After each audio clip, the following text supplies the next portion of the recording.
On vous a souvent dit que vous vous inquiétez trop, que vous êtes trop sensible, que vous êtes trop dramatique, que vous exagérez, que vous pleurez pour rien. Les bruits, les odeurs ou les lumières vous dérangent parfois, voire constamment. Ressentez-vous intensément les émotions ou les douleurs des autres? Êtes-vous réactif à plusieurs aliments ou médicaments? Bien, vivre avec une hypersensibilité peut parfois être tout un défi. Et c'est fréquent de croire à tort qu'il s'agit d'un défaut ou d'un problème. Il est très important de reconnaître les qualités positives liées à cette sensibilité et de savoir qu'il existe de nombreuses façons de l'accepter et de bien vivre avec.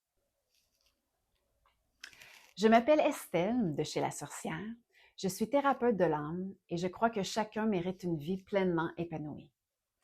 Mon rôle est de vous guider avec bienveillance et écoute à la reconnexion à votre véritable essence.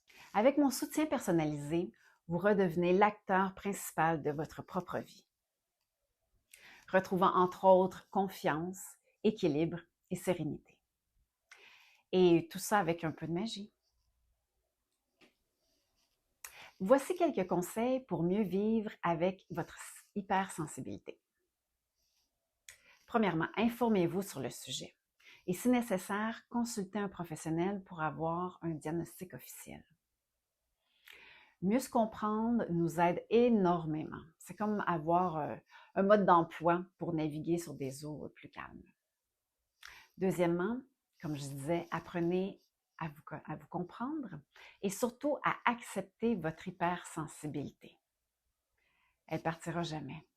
Elle fait partie intégrante de qui vous êtes. Donc, ça ne donne rien de vouloir se battre. Identifiez vos limites et respectez-les. Très important. Quatrième, accordez-vous des moments de solitude pour vous reposer, vous ressourcer et recharger vos batteries. Ça aussi, c'est très important. Cinquièmement, ne réprimez pas vos émotions, s'il vous plaît. Reconnaissez-les, comprenez-les, exprimez-les et libérez-les. Sixièmement, prenez conscience de vos talents et de vos forces. Travaillez votre estime de vous-même. Vous êtes unique et vous êtes parfait comme ça. Adaptez votre mode de vie à votre hypersensibilité. Par exemple, si vos lumières sont trop fortes, vous pouvez les tamiser, des bruits trop forts, mettez des bouchons, des choses comme ça. Cherchez aussi de la profondeur et un sens dans vos activités, votre travail et vos relations. Et le neuvième petit conseil, comme je le répète souvent, s'ancrer chaque matin avant de commencer la journée peut grandement contribuer à votre bien-être. Et dixièmement, pour terminer, ne sous-estimez jamais les bienfaits que la nature peut vous offrir. Promenez-vous dans un parc, marchez en forêt, détendez-vous au bord d'un lac, nagez, partez en randonnée, en montagne, peu importe. L'important est d'en profiter le plus souvent possible. Alors, l'essentiel est de s'écouter, de respecter son propre rythme et de s'accepter pleinement tel que l'on est, tout en établissant des limites saines. Très important. Être hypersensible, ce n'est pas une faiblesse, mais c'est une véritable force. Et croyez-moi, le monde en a profondément besoin de personnes comme vous et moi. Pourquoi? Parce que nous aidons à remettre un peu plus d'humanité dans un monde qui en manque grandement.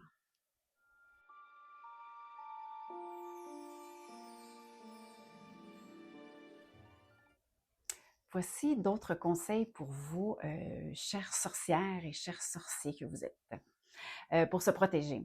Donc, quand on est hypersensible, ça peut être bien de travailler avec les pierres. Donc, les pierres comme la tourmaline noire ou bien l'obsidienne sont très bonnes pour se protéger. D'ailleurs, moi, j'ai toujours mon obsidienne sur ma bague, mais ça peut être bien aussi d'en porter à son cou, proche de notre cœur ou bien dans nos poches, même à notre poignet, des bracelets. Ça peut nous aider à chasser, à nous protéger contre le négatif. Autre chose aussi qu'on peut faire pour se protéger, c'est se créer une bulle de protection. Alors, souvent le matin avant de sortir, je ferme mes yeux, je visualise une bulle autour de moi, soit de couleur blanche ou de couleur jaune, et je dis « Rien ni personne peut me faire du mal ou me blesser dans ma bulle de protection. et vous la répétez 3 fois. C'est ce que je fais, je répète toujours ma phrase 3 fois.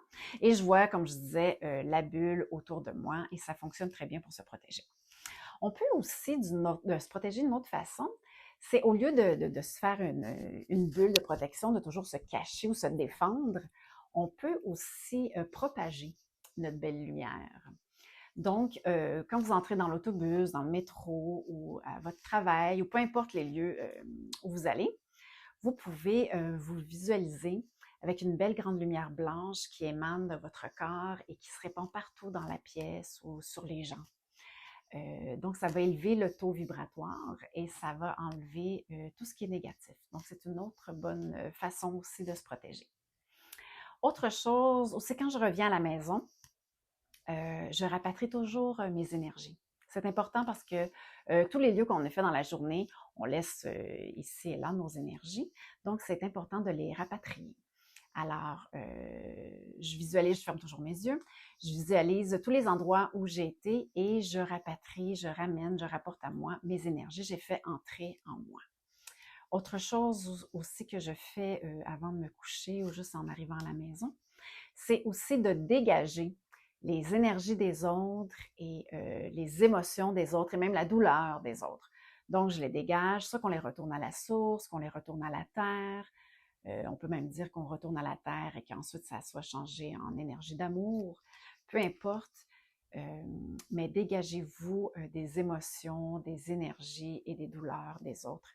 Ça ne vous appartient pas. Quand on est hypersensible, souvent on absorbe les petits problèmes des autres. C'est très bien parce que les autres se sentent toujours calmes, se sentent mieux en notre présence. Mais après ça, vous, ça peut être très lourd et très difficile. Et j'imagine même que ça vous est déjà arrivé de vous mettre à pleurer tout d'un coup et vous ne savez pas pourquoi. Bien, parfois, c'est parce qu'on pleure la tristesse des autres. C'est tout. Alors, très important de se purifier, de dégager les énergies des autres. Donc, purifier aussi, si vous voulez le faire, pas juste dans le dégagement, mais si vous voulez le faire avec de la sauge ou du cèdre, c'est bien d'utiliser les produits que nous avons ici au Québec. Donc, le cèdre est très bon pour se purifier une pièce. Donc, c'est comme se purifier, c'est un peu le même principe qu'une douche. D'ailleurs, on peut se purifier en prenant notre douche et en voyant que tout le négatif coule dans le trou de notre bain avec l'eau. Donc, ça aussi, c'est important puisqu'on prend en général notre douche à tous les jours. Bon, mais vous pouvez voir que tout le négatif ou les énergies des autres coulent, comme je disais, avec l'eau dans le trou du bain. Donc, pour vous dégager, pour vous purifier. Pour ceux et celles qui aiment bien les rituels, vous pouvez évidemment faire un rituel de protection. Si vous faites de la divination, il est très important aussi de bien se protéger. Alors, c'était les petits conseils de sorciers et sorcières que j'avais pour vous aujourd'hui.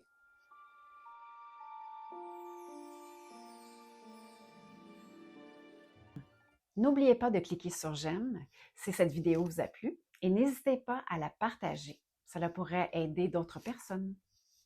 N'hésitez pas non plus à écrire en commentaire sous la vidéo le conseil qui vous a le plus aidé en tant qu'hypersensible. J'ai également créé un e-book dans lequel je vous propose 8 exercices simples et accessibles pour bien s'enraciner. Ce guide est particulièrement utile pour les personnes hypersensibles. Et il est entièrement gratuit. Vous trouverez le lien de téléchargement juste en dessous de la vidéo. Prenez soin de vous.